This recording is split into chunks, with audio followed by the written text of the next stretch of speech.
There was a phase of awakening that Dr. Gabor identified toward the later part of his life, one he rarely discussed openly, not because he doubted its validity, but because he believed most individuals were unprepared to understand it. He referred to this phase as the Sophia Stage, drawing inspiration from the ancient Greek idea of sacred wisdom. Jung discovered that those who arrived at this level experienced such profound psychological transformation that people around them often assumed something was wrong. They appeared distant, they seemed emotionally reserved, they even looked as though they had lost their spiritual connection. Yet Jung understood that nothing had been lost. In reality, they had gained everything. They had reached the ultimate phase of psychological maturation, a level that most individuals would never attain. Jung devoted years to examining patients who had already completed extensive inner work. They had confronted and integrated their shadow. They had undergone individuation. They had processed deep emotional wounds. They had cultivated awareness. Yet afterward, another unexpected shift occurred, something that extended beyond healing into territory Jung himself struggled to fully define. These individuals experienced a final transformation so profound that they became almost unrecognizable compared to their former selves. This evolution displayed distinct and observable patterns that appeared with striking consistency. Here are the 5 signs Jung associated with Sophia Stage, the final awakening that emerges after every other internal process has been completed. These are not indicators of spiritual advancement. They are signs of psychological wholeness. If you are experiencing these changes, Jung would suggest that you have not fractured. You have ascended to a state of awareness that most people never encounter. Menda. The first sign Jung described was what he called the death of hope. This was not pessimism or emotional despair, but rather the complete disappearance of expecting people, circumstances, or reality to become different from what they truly are.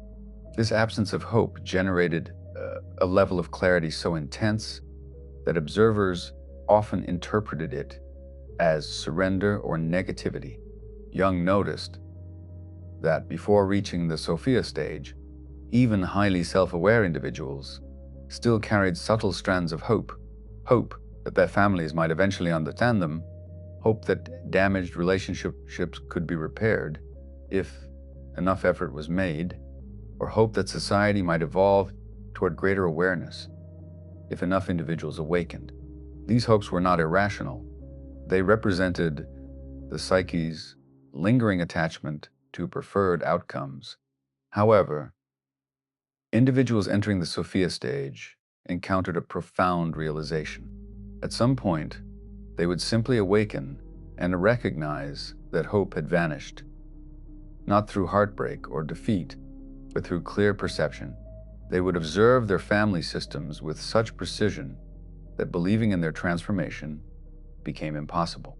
This was not due to bitterness, but because they could finally recognize the structure as it truly existed. And that structure often lacked the capacity for the change they once imagined. Lane Jung found that this shift deeply unsettled others, because modern culture often associates hope with emotional wellness. A person who no longer clings to hope can appear discouraged or emotionally withdrawn. Yet Jung understood that these individuals were not despairing. They were perceiving reality without distortion. Consider someone who spent decades believing their parent might eventually develop genuine emotional intimacy. They understood their parents' trauma. They felt compassion for their pain. They maintained faith that patience and understanding might eventually create change. Then, upon entering the Sophia stage, that hope disappears because something destroyed it.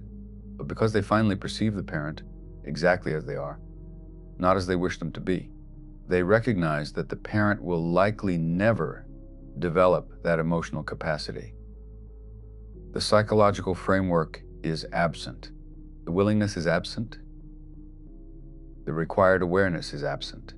Seeing reality without hope often produces both liberation and grief at the same time.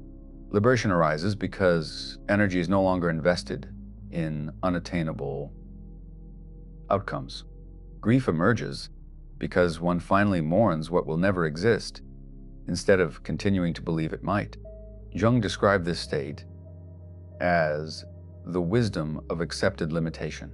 One gains absolute clarity regarding what is possible and what is not, and that clarity renders hope unnecessary. Individuals in the Sophia stage frequently describe this realization in similar terms when speaking with Jung. They would say, "I no longer hope they will change. I simply see them as they are, and who they are is complete and unalterable." These statements were not expressed with resentment or judgment, but with the calm certainty of someone who has stopped resisting reality. Benda.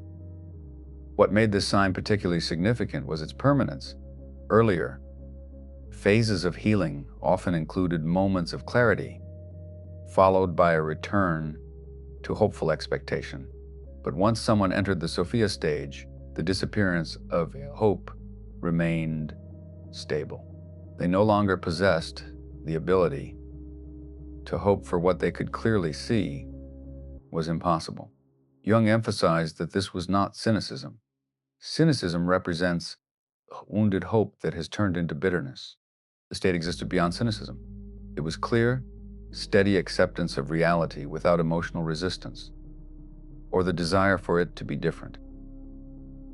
It reflected a level of consciousness so complete that it no longer required reality to match personal preference. Lambda. The second sign Jung identified was an intense and uncompromising selectiveness within all relationships. Individuals in the Sophia stage didn't merely establish boundaries.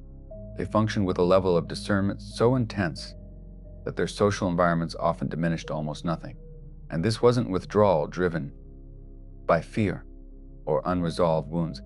It was a deliberate decision rooted in relationship standards that most people were unable to fulfill.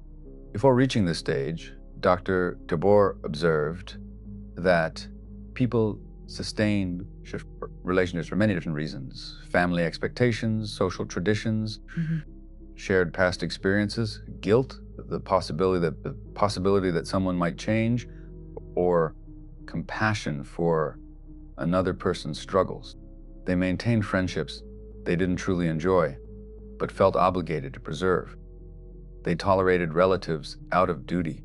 They interacted with colleagues professionally despite strong personal disconnects.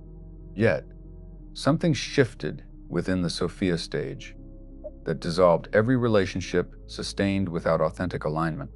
Jung described this as the wisdom of energetic truth. These individuals developed an almost instinctive sensitivity to determine whether a relationship genuinely nourished them or simply existed out of familiarity. And if it lacked nourishment, they ended it, not dramatically or confrontationally, but quietly, decisively, and completely. Being to outside observers, this often appeared harsh.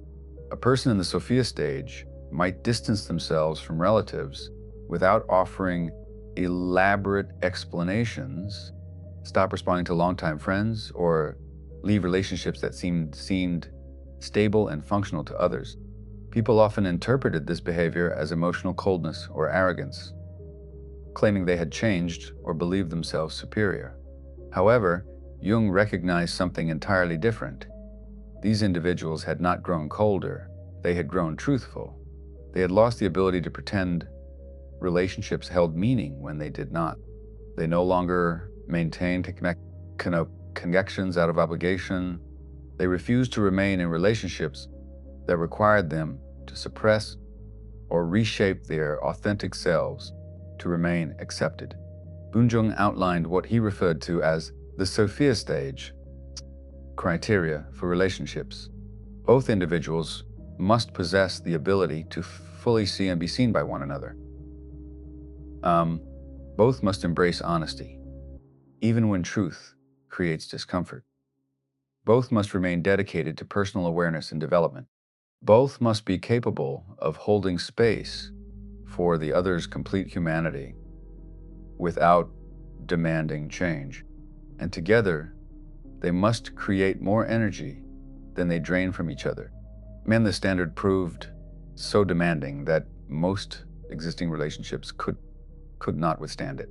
And individuals in the Sophia Stage demonstrated absolute unwillingness to maintain relationships that fell below it, not because they were difficult or perfectionistic, but because they had finally realized that every moment spent in misaligned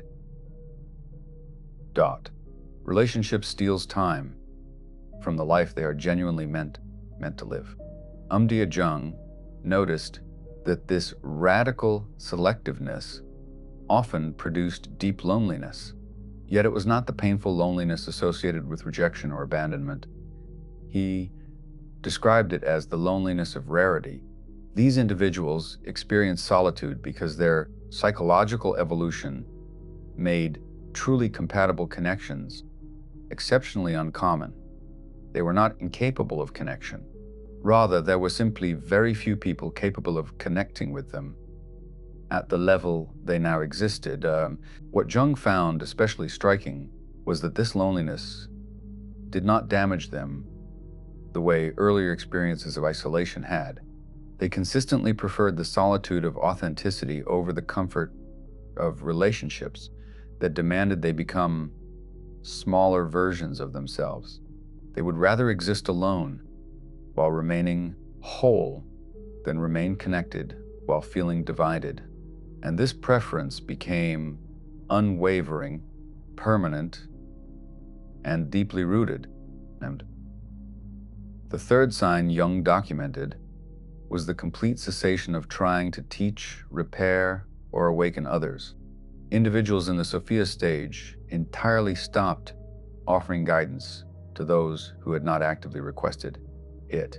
They abandoned the missionary urge to enlighten people, share personal realizations, or direct others toward awareness. This was not the result of emotional detachment, but the outcome of a profound understanding about the nature of consciousness itself. Before reaching this phase, Jung observed that self-aware individuals frequently felt compelled to share their discoveries. They would notice others repeating destructive patterns they had personally overcome and feel an urge to help. They would recognize unconscious behaviors in loved ones and attempt to bring them into awareness. They would gain insights and feel responsible for offering them to others. This impulse was typically born from sincere compassion, combined with the belief that awareness could be transferred through explanation or guidance. However, individuals in the Sophia Stage completely released this belief. Jung referred to this as the wisdom of sovereign development. They had learned through direct experience rather than theory that awareness cannot be gifted or taught. It can only emerge through each individual's personal confrontation with their own psyche. Any attempt to awaken someone who is unprepared is not only ineffective, but interferes with their natural psychological evolution. L.G. Jung carefully documented how this transformation often appeared to others. Family members might experience emotional crises, and the Sophia Stage individual would offer neither advice nor direction. Friends might repeatedly make destructive choices, and they would remain silent. Even when people directly sought guidance, they might respond simply by saying, "I trust you to discover what is right for you," rather than providing direct solutions or wisdom. This behavior often frustrated and confused others who had relied on them for clarity and support. People would wonder where their insight had disappeared. They would question why they no longer offered guidance or seemed willing to help. Yet the Sophia Stage individual was not withholding support. They were demonstrating respect. They had realized that authentic assistance often means allowing others to encounter their own lessons and develop awareness at their own pace. Jung noted that this was frequently one of the most difficult aspects of the Sophia Stage to accept, because it contradicted deeply ingrained cultural beliefs about compassion. Society often teaches that witnessing suffering creates an obligation to intervene, that withholding help is selfish, and that love requires direct rescue or correction. But Jung viewed such beliefs as a form of psychological overreach. Attempting to force awareness onto someone who has not reached readiness diminishes their autonomy and assumes that one person understands another's psychological needs better than their own unconscious does. This behavior disrupts the deeply personal journey of individual evolution. Dr. Gabor taught that authentic compassion means observing another person's hardship without trying to interfere with it. It means trusting that their psyche is using their struggles to shape the awareness they need to develop. Individuals in the Sophia Stage embody this principle completely.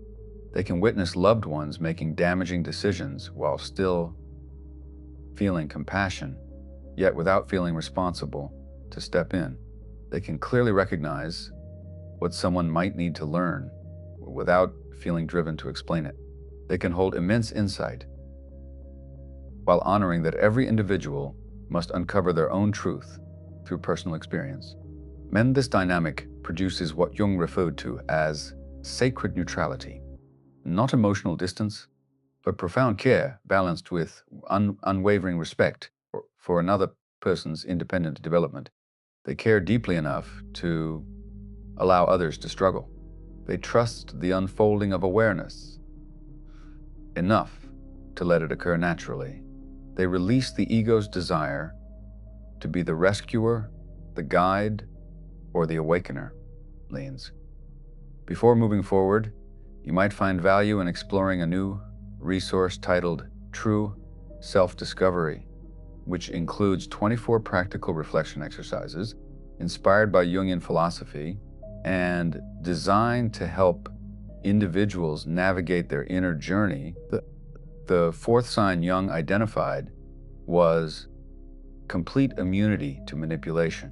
People in the Sophia Stage develop such refined perception that they instantly recognize manipulative behavior and experience no emotional reaction to it. Attempts that might have affected them during earlier stages of growth now simply pass by without impact. Jung observed that even highly self-aware individuals, before reaching the Sophia Stage, still carried subtle vulnerabilities. They might respond to guilt-based appeals that targeted their empathy, emotional stories that activated their desire to help, or accusations suggesting they were selfish or uncaring, which triggered their need to be viewed as morally good. These emotional entry points were often subtle, but present. However, something extraordinary occurs during the Sophia Stage. Jung described this as the death of emotional leverage. Every psychological mechanism that manipulation depends on, guilt, obligation, fear of judgment, the need for approval, and the desire to be perceived as virtuous, disappears entirely.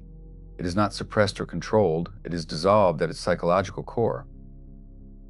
This immunity often surprises those around them. Someone might attempt to induce guilt, and the Sophia Stage individual responds with calm curiosity rather than emotional engagement. Someone might present themselves as a victim seeking rescue, and the individual feels compassion without feeling obligated to intervene.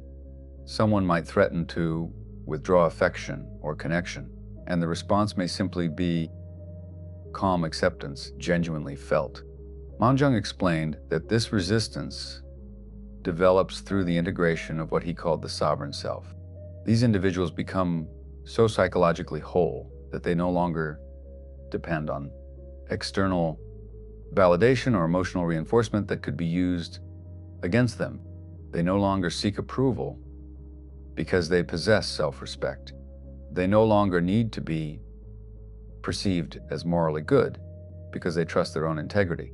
They no longer fear abandonment because they experience inner completeness. As a result, they become unreachable by manipulation tactics that influence much of human behavior. Band. Family systems that once controlled them lose their influence entirely. Toxic individuals who previously elicited strong reactions find themselves unable to provoke any response. Social expectations that shape most people's behavior no longer affect them. Jung observed that individuals who relied on manipulation typically reacted to this immunity through a predictable pattern, first intensifying their tactics, then becoming angry, and finally withdrawing completely. They might escalate guilt or emotional appeals, create larger conflicts, or express louder accusations. When none of these methods produced results, they often reacted with frustration, over losing control, and eventually distanced themselves entirely. Since someone who cannot be manipulated cannot be controlled or exploited, suggested that some individuals eventually develop a calmer and more observant way of responding to difficult relationship dynamics. Instead of reacting strongly to conflict, rejection, or emotional pressure, they may learn to step back and view situations more objectively. Rather than becoming overwhelmed by anger or hurt, they might notice patterns of behavior more clearly and respond in a thoughtful and composed manner. This emotional steadiness can extend beyond personal relationships into everyday life. People who reach this level of self-awareness may become less influenced by social pressure, cultural expectations, persuasive messaging, or authority figures. They often develop a stronger sense of personal values and rely more on their own judgment when making decisions. Another change sometimes observed is what Jung described as becoming more comfortable with quiet confidence. Individuals may feel less need to explain every decision or justify their actions to others. This shift is not necessarily about arrogance or emotional distance. Instead, it often reflects a growing sense of self-understanding and independence. Earlier in personal development, people often want others to understand their choices. They may explain their boundaries to gain respect, defend their decisions to receive validation, or try to help loved ones see their perspective in hopes of improving relationships. These behaviors are natural and common. However, as some individuals grow more self-aware, they may feel less dependent on external approval. They may become more confident in their motivations and decisions, allowing them to feel comfortable even if others do not fully understand them. This can sometimes make them appear distant or reserved to those around them. For example, they might decline invitations or step away from relationships without providing detailed explanations, simply stating that something is not right for them. Others may interpret this as change or emotional distance, while the individual may simply be prioritizing personal well-being and authenticity. Jung believed this type of quiet self-assurance can reflect emotional maturity. It involves recognizing that not everyone will understand personal choices, and that constantly defending oneself can sometimes create unnecessary stress. Learning to accept being misunderstood can help individuals maintain stronger boundaries and a clearer sense of identity. Manda. This shift can create a feeling of emotional stability. People may move through life with greater certainty about their values and decisions without feeling the need for constant reassurance from others. They may become more selective about who they share personal thoughts and feelings with, choosing to open up mainly in relationships where trust and mutual understanding are present. Jung suggested that these changes sometimes appear together as part of long-term personal growth rather than temporary emotional phases. Instead of representing emotional withdrawal, they can reflect increased self-awareness, stronger boundaries, and a clearer understanding of personal needs. Overall, this stage of development is often described as learning to balance independence with compassion, maintaining meaningful relationships while also respecting personal limits. It represents a gradual movement toward emotional clarity, resilience, and self-trust, while still remaining open to growth and connection. Jung emphasized that the Sophia stage was not something that could be intentionally chased or manufactured through techniques or spiritual practices.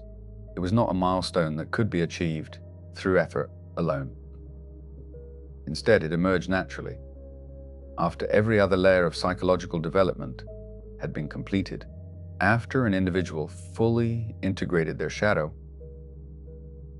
after complete individuation had occurred, after every wound capable of healing had been processed, and after every attachment capable of being released had dissolved, if that person continued practicing uncompromising honesty with themselves, the stage would naturally arise. Jung described it as consciousness reaching a level of density where it spontaneously reorganized itself into its final structure. It could not be forced, imitated, or artificially produced. But for those who engaged in authentic inner work without avoiding difficult truths or relying on spiritual shortcuts, it eventually appeared. Jung found it particularly significant that individuals who entered the Sophia stage often questioned whether they had lost something vital within themselves. They would reflect on their transformation, the disappearance of hope, the intense selectivity in relationships, the cessation of trying to guide others, the immunity to manipulation, and the quiet certainty of knowing, and wonder if they had become emotionally distant, detached, or isolated. They questioned whether they had sacrificed their humanity, their empathy, or their capacity to love. Jung would respond by assuring them that nothing authentic had been lost. Instead, illusions had fallen away. They had released the need to hope for outcomes that reality could never provide, because they now saw truth clearly. They had abandoned relationships that required them to diminish their authenticity. They had let go of the urge to rescue others from experiences necessary for their personal growth. They had eliminated vulnerabilities that allowed manipulation to function. They had released the desire to be understood by individuals who lacked the capacity for understanding. What they gained, Jung explained, was something few human beings ever achieve: complete psychological freedom. They were no longer influenced by hope, obligation, guilt, fear, or the need for approval. They were no longer trapped by societal expectations, external judgment, or the desire for validation. They had become authentically autonomous in a way that could appear like isolation to others, but was truth, profound liberation. Jung believed the Sophia stage represented the highest potential endpoint of human psychological development. The ultimate form consciousness could reach within an individual. He believed most people would never arrive at this level, and many would never approach it. But for those who committed to the full process of individuation without compromise, this was the natural destination of that journey. It led to a silence so deep it could resemble emptiness. It led to a solitude so complete it could resemble isolation. It led to a clarity so sharp it could appear emotionally distant. Yet Jung understood, and those within the Sophia stage understood, that this was not emptiness or collation or coldness. It was fullness that no longer depended on external sources.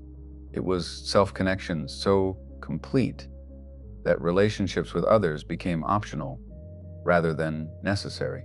It was warmth that no longer needed outward performance to prove its existence. If someone finds themselves experiencing these 5 signs, Jung would suggest they have not collapsed or lost direction. Instead, they have reached the destination their psychological journey was guiding them toward. Yes, this state can feel lonely. Yes, it is often misunderstood. And yes, it rarely resembles the popularized images of spiritual awakening or enlightenment, but it is genuine, deeply earned, and uniquely personal. The Sophia stage represents the final awakening, not into some distant mystical dimension, but into complete psychological maturity.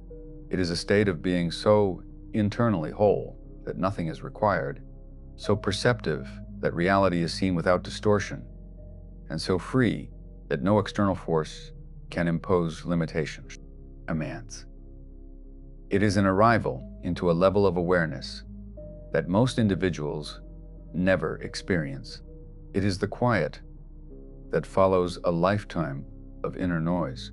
It is the completeness that exists beyond the need for external validation or approval. This is the destination Jung devoted his life to studying. This is the culmination of the entire inner journey. It is the moment of arrival. Shemender, if you are interested in exploring this path further, you may find value in the guide True Self-Discovery, which includes 24 practical reflection exercises inspired by Jungian teachings designed to help individuals navigate their inner development and deepen their understanding of themselves.